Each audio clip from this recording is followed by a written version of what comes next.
अब देखो, जो क्रूज मिसाइल होती है, अगर वो हमला करे, दुश्मन अगर क्रूज मिसाइल से हमला करे तो उसे हिट करना, उसे टारगेट करना क्यों मुश्किल होता है?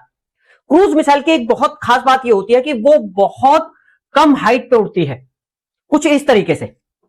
अगर सी है तो सी को स्किमिंग करती हुई उड़ती है, यानी कि उसकी हाइट है वो बहुत कम रहती है। और जो अर्थ का कर्वेचर है वो इस तरीके से होता है। अगर वो स्ट्रेट होता तो मिसाइल बहुत दूर से दिख जाती, लेकिन क्योंकि जो अर्थ है वो इस तरीके से है, तो अगर हम यहां पर हैं और मिसाइल यहां पर है तो वो दिखाई नहीं देगी।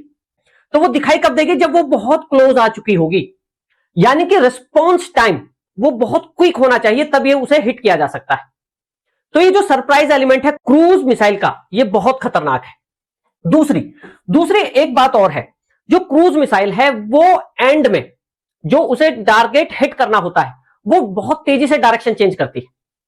तो एक तो रिस्पॉन्स टाइम पहले से ही कम है, और दूसरी बात वो डायरेक्शन बहुत तेजी से चेंज करती है, इसलिए उसे हिट करना और मुश्किल हो जाता है।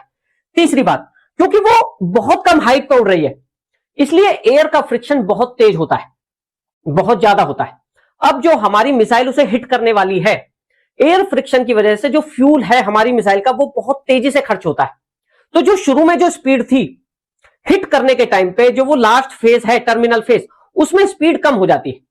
और अगर उस टाइम पे क्रूज मिसाइल अपनी डायरेक्शन चेंज कर दे तो उसे हिट करना और मुश्किल हो जाता है। तो एक तो हमारी मिसाइल की स्पीड कम हो गई, ऊपर से क्रूज मिसाइल ने डायरेक्शन चेंज कर दी, तो उसे हिट करना बहुत मुश्किल हो गया। तो इन सारी प्रॉब्लम्स को देखते हुए डीआरडीओ ने अपनी आकाश मिसाइल में कुछ परिवर्तन किए।